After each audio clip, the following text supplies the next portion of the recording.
Alright, so I'm about to take the rear wheel off of this car. This looks like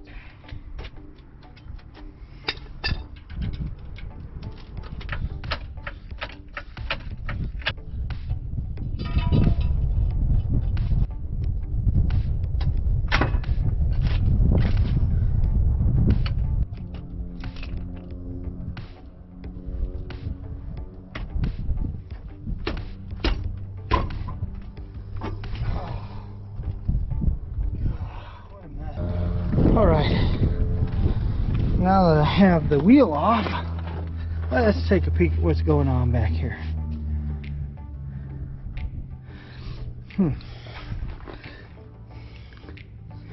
Have a wheel sensor, wheel speed sensor for the all-wheel drive setup. There's fluid everywhere back here. No.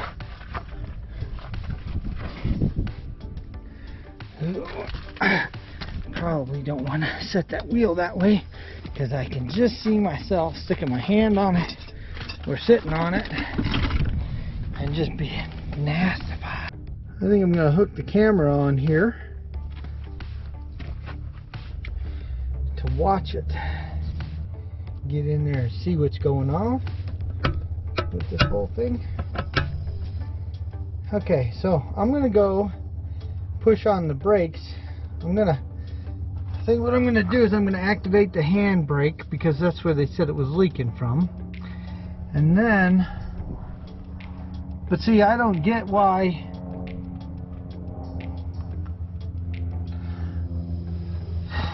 honestly, I don't get why I've got fluid all the way up on the top of the brake caliper if it is leaking down below. So I'm going to go give the brakes a push and come back out.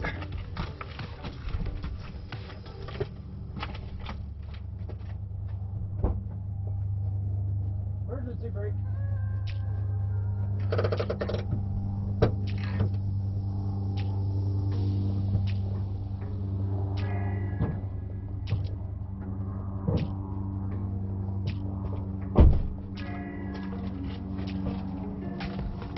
Okay, that was one activation of the emergency brake and two activations of the actual brake. And I can see it has pushed out fluid, so I'm going to stop the video and then I'm going to review the video to see where that fluid just came out of, because GoPro cameras for YouTube are useful for other things as well. Alright, it's a bit breezy today, so I don't know what the wind's going to be like, the noise in the camera. But here's what I got going on. So my mom got new tires put on her Suzuki SX4 Crossover, but the rear calipers started leaking. So I bought a couple of rebuild kits for the rear calipers. So I'm going to jack her car up, get the wheels off, get the calipers off. I'm going to take the calipers down to my hangar and I'm going to go ahead and rebuild the calipers, just completely rebuild them. So I've got both calipers to take off and then just take them down with me. You can still see she's still got the sticker on the tire because basically it happened right. Alright, so I got it up on jack stands and everything. I left a jack underneath it just in case. But so I got the wheels off. So in order to get the emergency brake cable off, I'm going to have to pop that clip off so I can unhook that from the linkage. Then I'll have to unbolt the banjo bolt here, and I think I'm just going to take just the caliper, leave the brake pads and everything on the car. So I'm just going to take this one, and I believe they're like 13 mil or something. So I think that's like probably a 14 or 15. So I'll take 1, 2, 3, pop that loose, and bam, should be off. So I'm going to get on that. Should be pretty quick.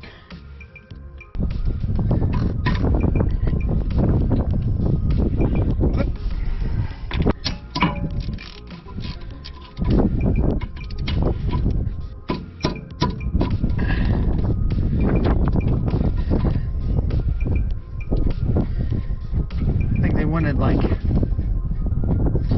$600 something to do the brakes on this at the tire store. They're just going to replace the calipers and all that stuff, and I'm just like, meh, no need for all that. I think the seal kits were like $8 a piece or something. I think it cost me more to have it sent than it did to actually buy the seal kit.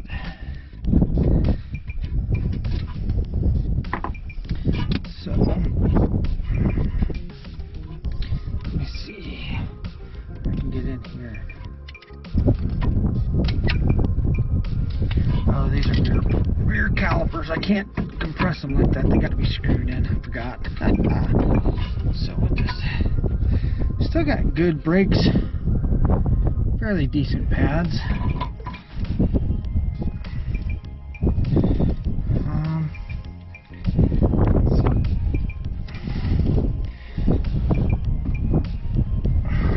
I just got to get that. I got to get that emergency brake. Yep, that worked. This is just gonna make a mess. Okay. And of course, I will have to end up bleeding the brakes out of the car all the way when I go to put this all back together. But it shouldn't be that bad because I'll just redo all of the fluid, I guess.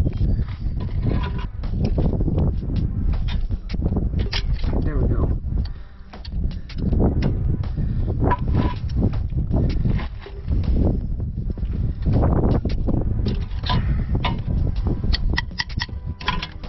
There it goes. There we go. There's that side. Now I just gotta go do the other side. So now that you've seen me take that side off, I won't bother with showing you the other side, and then I guess the next thing we'll be cleaning these up down in the hangar. Oh, I had to take a break because a buddy of mine stopped by. He seen my van here and the fire turd outside the hangar, and he was looking at getting the guy over here does sirens and lights installed and stuff for the police and emergency people. He was over there looking at getting some clearance lights put on his new to him Ford F-250. So he swung by, so that was a nice surprise. Good to see you, Zach. But I'm going to finish stripping these calipers apart.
I'm just prepping up here to get these brakes put together. Just kind of want to get a clean surface to assemble these brake calipers on, because I don't want anything in the brake calipers. Got to keep them brakes clean. Got my 2 brake caliper seal kits. I'll set one aside for now.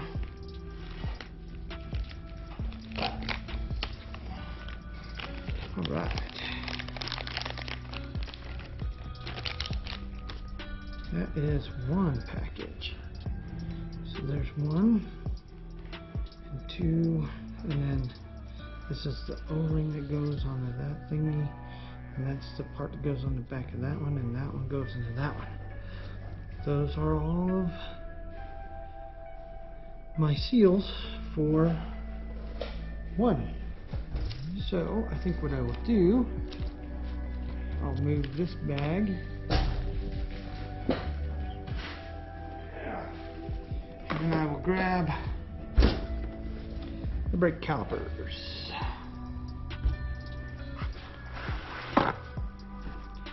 And then I'm going to have to clean, like dry off parts, you know.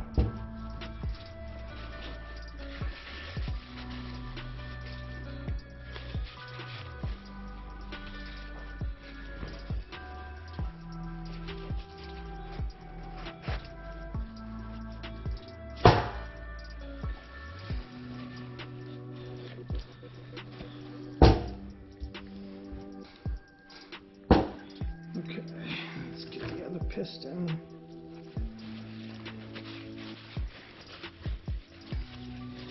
So these are the brake pistons. They really aren't in bad shape.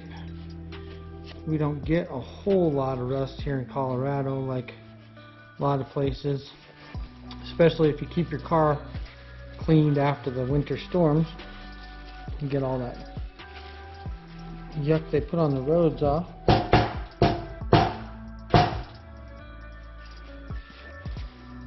Really no reason to take any of this stuff out of the inside. I believe both of these pistons are exactly the same. Yeah, they're both exactly the same.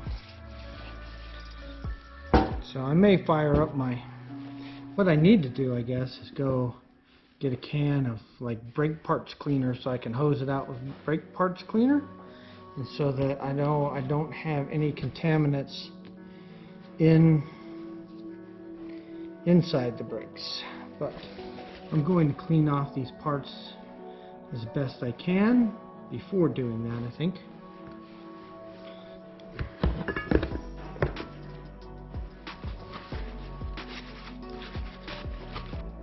So there's 2 holes back in the back of the caliper down in there. I don't know if you can see it or not, but these 2 pins line up in those, and that's what kind of holds it and allows it to turn and twist out and adjust on the rear brakes. Because the rear brakes unscrew on their way. As they get pushed out, they unscrew.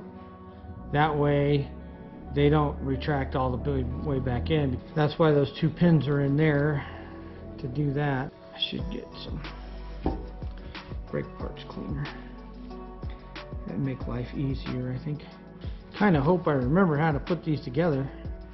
I'm gonna have to figure out which one of these goes with which caliper, right or left, because these are kind of, they're drilled with that slot offset and the dimple for that little tiny rod, and that's what pushes and sets the emergency brake.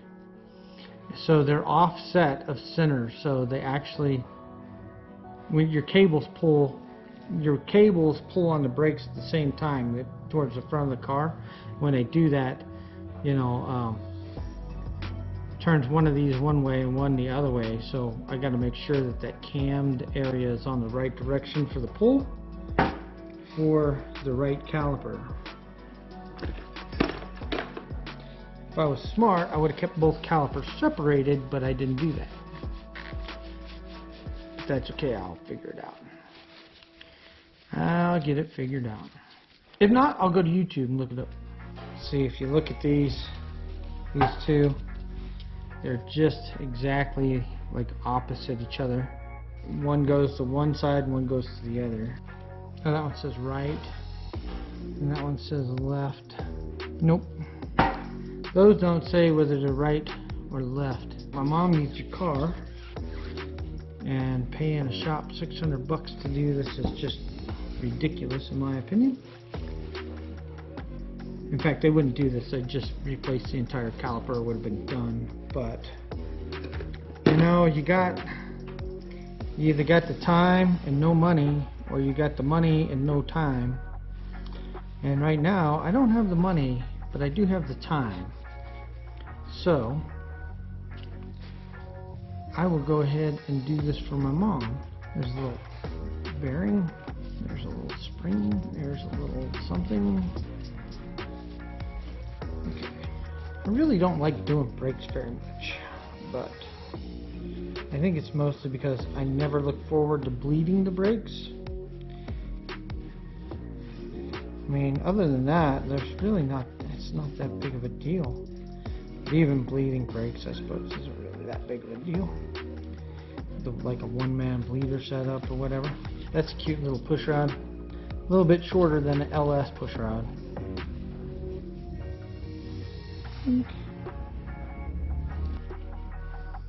Okay, so that and that washer and the spring and this guy, right? No, that's gotta go that way.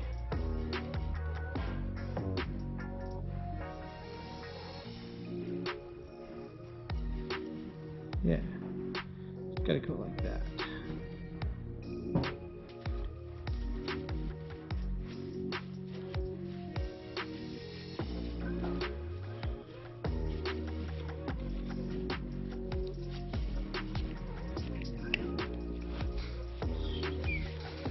Look at that, I still got people subscribing to the channel while I'm sitting here doing brakes. To me, that is so awesome. Like, I can't even begin to thank Larry Chen enough. You know, I never expected to get recognized at all. I just, you know, I wanted to go and have fun. And I've always wanted a compound turbo setup. I like compound turbos. Maybe that comes from dealing with diesels so much, I guess. You know, I just like the concept of compound boost. And so that's what I wanted to do on my first turbo build. Of course, it's a little more difficult to learn how to deal with it, and it's, you know, it's got its ups and downs. It'd be easier for me to go to one turbo or, you know, twin turbos or whatever, but I kind of want to just play with the compound turbo setup and really just do what nobody else is really doing. And that's just the way I am. So that's what I did with the fire turd. And people think, well, it's crazy. Well, you know, you start cramming 10 tons of crap in a 2-penny bucket. You know, it just doesn't fit really. It takes a lot of doing, and I'm sorry, I don't have CNC machines and all kinds of other stuff like other people. You know, maybe one day I'll get there and my builds will end up being nicer. But until then, I gotta do what I gotta do with what I got, which ain't a whole heck of a lot. And I just gotta get myself together enough to get things cleaned up, and you know, I gotta get projects finished. That's all there is to it, just getting projects finished. And that's what the fire turd was about, was just getting in there and getting it finished so I could do LS Fest West, and I left out of here without even having it finished. Figured I could always finish it at the track, and if I didn't get it finished, at least I would enjoy myself at LS Fest. And I couldn't have dreamed a more wild time than what I had there, which, you know, it'll be a life experience that I'll take to my grave. It's just awesome. Anyways, I'm going to cut the video here. Alright, I got some brake parts cleaner, and so I'm going to go ahead and just clean all of this stuff with the brake parts cleaner. That way I know I don't have any foreign chemical, liquids, whatever, debris inside the brakes, because I want my mom to be safe. So I'm going to go ahead and clean all of this with the brake parts cleaner, and then we'll start into replacing seals and reassembling these brakes.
Okay, I'm going to try and show this one actually in real time instead of instead of actual time lapse.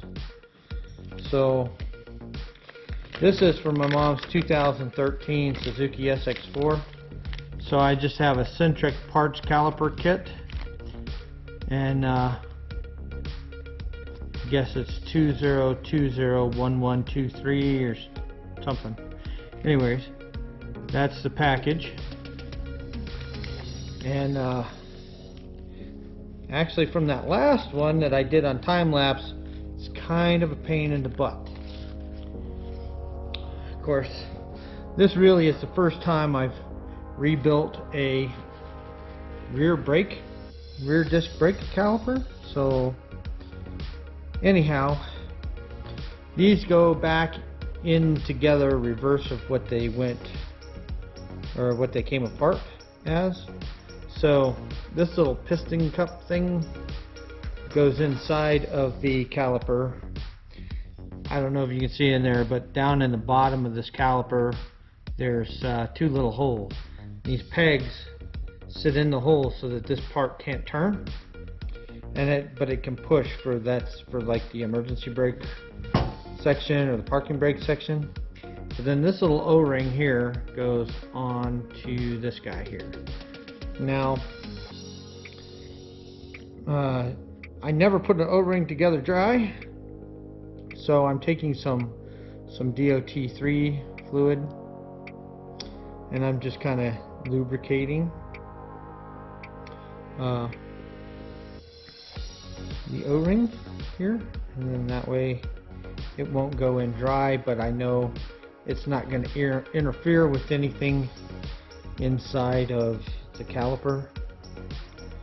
And then just for good measure, I'm going to just kind of lubricate around the outside edge of it because it's kind of rough. I don't want to change anything in that.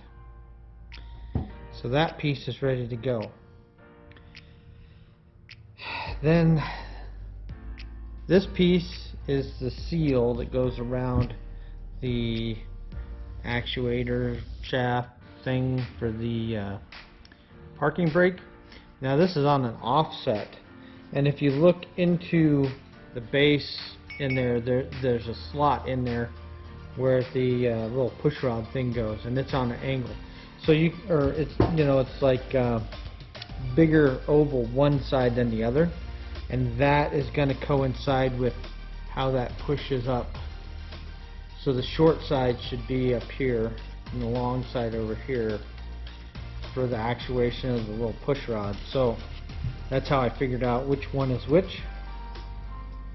So then this O-ring here, well, it's not really an O-ring, it's like a, I don't know, like a seal of some sort to just seal around that shaft. There's a bushing in there, and actually I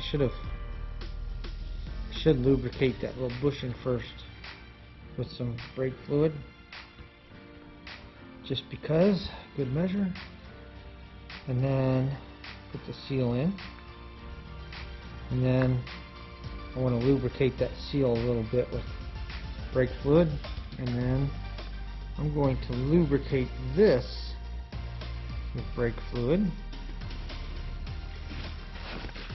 because then what I'm going to do is this piece, you got to be really careful, but I'm just going to stick it through.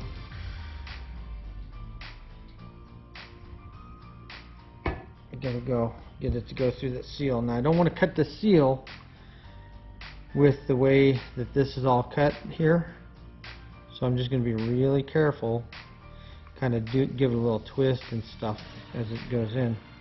Then inside at the bottom, once again, I don't know if you can see it, but you can line that cup up inside where this little push rod's going to sit, and I just put like a little spot of grease on the end of the push rod because I want it to be basically lubricated on both little ends.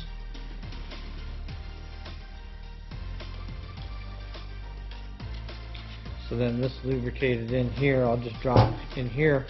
Now all I'm doing is just kind of dropping it in and making sure that it goes in to that little hole down there to drop into the slot in this little actuator mechanism thing. So then, after I got that in there, now I got to try and drop this into the base here, and then I've got to try and find. So there's a couple things I'm doing. I've got to try and get that little push rod to find the little cup in the back. At the same time, I have to rotate this little cup in here to find the slots with the little holes for the little pins to go into. And then I've got to rotate this back around, and I got to get that O-ring to push down and seal in there. So now I got it set in there. All those little things kind of got to come together, and then I can actually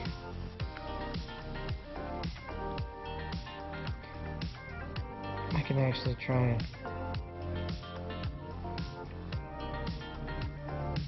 okay, there we go. I can actually get it, and I can feel it actuate when I turn. If I'm pushing down with my thumb inside and then I turn this arm, I can actually feel that push rod push that little cup back out in there. So I know my rod's set in right, O-rings in there, all that stuff. And don't like jam it. If it doesn't just kind of pop together with just slight pressure, then something is not right in there. So then I'm just going to give that little cup in there a little bit of lubrication. And then the next part is this little screw pin looking thing. So this one here gets like a piston cup, almost like an accelerator pump on like a quadrajet carburetor, the little pump cup on it. So this is like a one side it's flat, and then the other side has a groove so that the pressure pushes out and seals against the sides. So it's pretty much just like that accelerator pump cup. But what you want is you want that, and you can see it's got a taper across the sides. So you want that to go up, because this is going to basically press it down into that cup. And this one is kind of a pain in the rear. I've lubricated it all up with some brake fluid. It might help if I use this here to kind of just feed it around. There we go, that worked. Now you want to make sure that that is actually seated down flat and that that taper comes up, that little piston cup. And then that is good to go. That went on a lot nicer than the other one. So then the next step we have is we have to get this little roller bearing on here. So there's a flat side of this race, and then like a little bent around side of the race. The flat side of the race is going to go down, and then we're going to put this little thin flat washer on top of that. That's what gives us that bearing surface to go. Now this spring is small on the one end and big on the other end. If you put the big end down, that's just not going to work. That small end goes down first, then this big cup here is going to sit on top of that, because if you try and put that conical shaped spring the other way, it's, that totally defeats the purpose. So it's kind of a given. It's kind of hard to mess that one up. And then that is the next unit to go inside of here.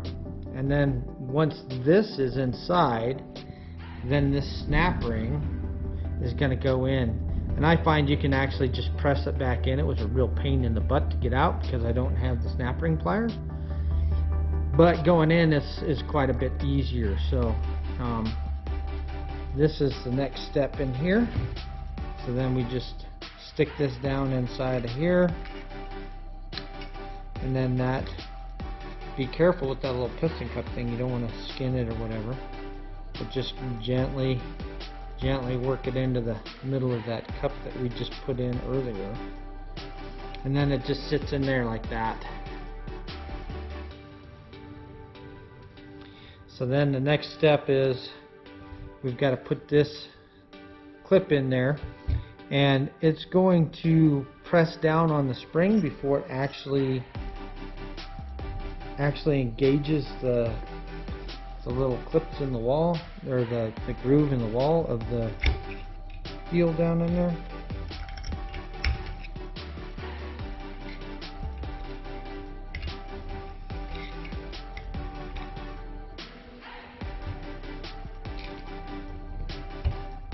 Okay.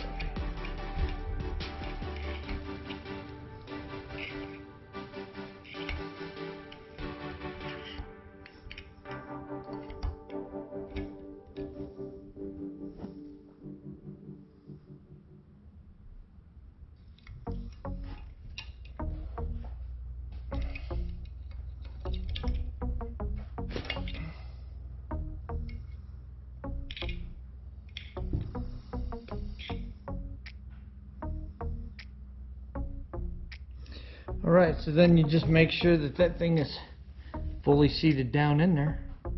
And that is that for that part.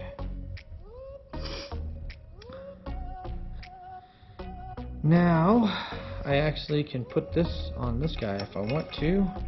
So it's got a flat side and a half roundy side. And then, you know, so it's like three flats on a rectangle, then a half round.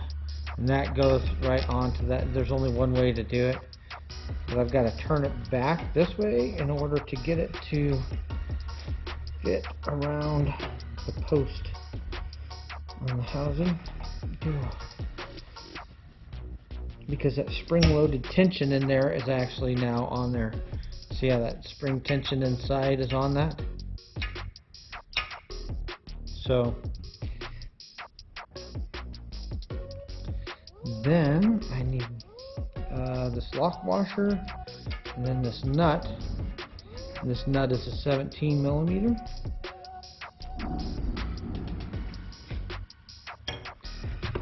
Okay.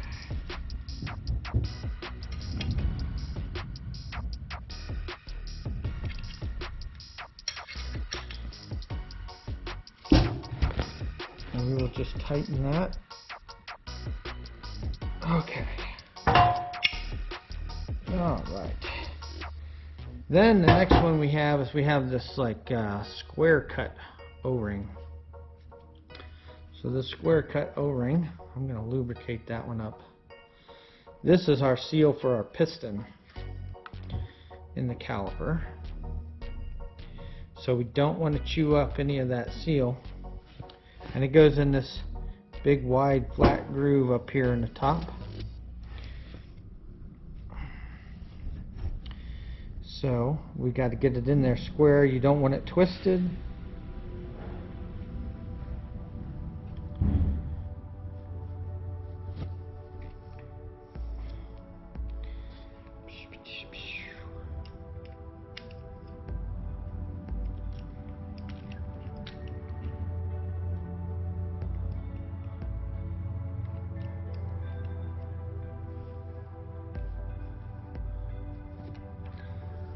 Alright, and then just make sure that it is sitting in there and it's square. And then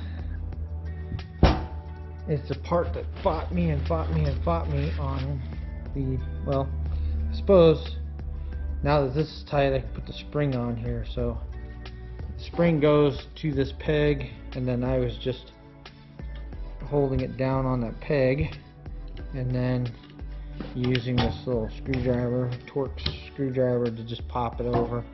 It's pretty easy. You could actually do it by hand. It's really not difficult to do. So then our next step is going to be, we have to install the piston now. The piston in here screws onto that little screw thing peg that we put in with the clip and everything. So I'm going to go ahead and put a little bit of brake fluid to run down on these threads on the inside of there. Otherwise it's going to be really stiff. And then I'm going to lubricate this piston with some brake fluid.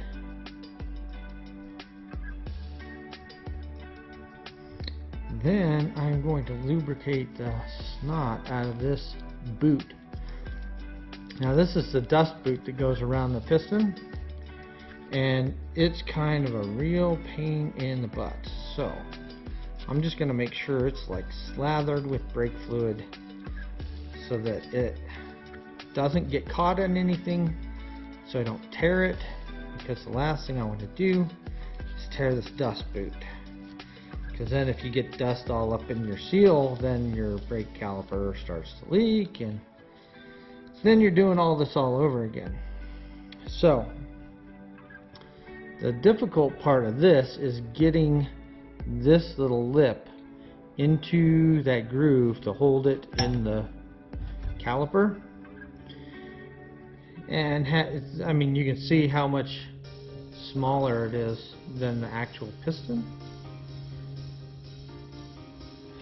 So it makes it kind of a pain in the butt.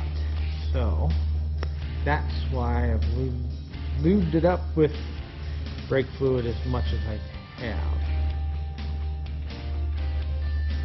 So I've got it hanging off of the lip, off of the end of the piston, and then I'm going to try to set in the back side of that first, and then I'm going to basically just carefully feed this lip of the seal down around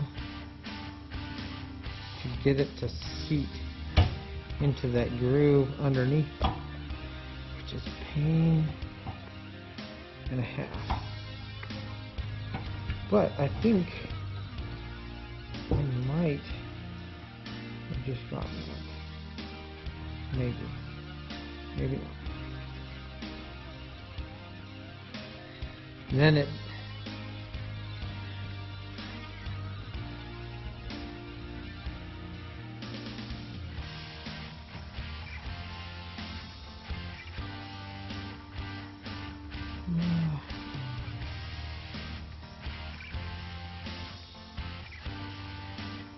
I think I got it. Okay, then you have to push the piston down, and you have to work it through the piston seal that's in there, that square one. So I'm like pushing and turning at the same time, kind of, because you got to turn it clockwise in order for the piston to screw in on that middle piece inside. But if you're not on it right, you don't want to cross thread it. So I don't know.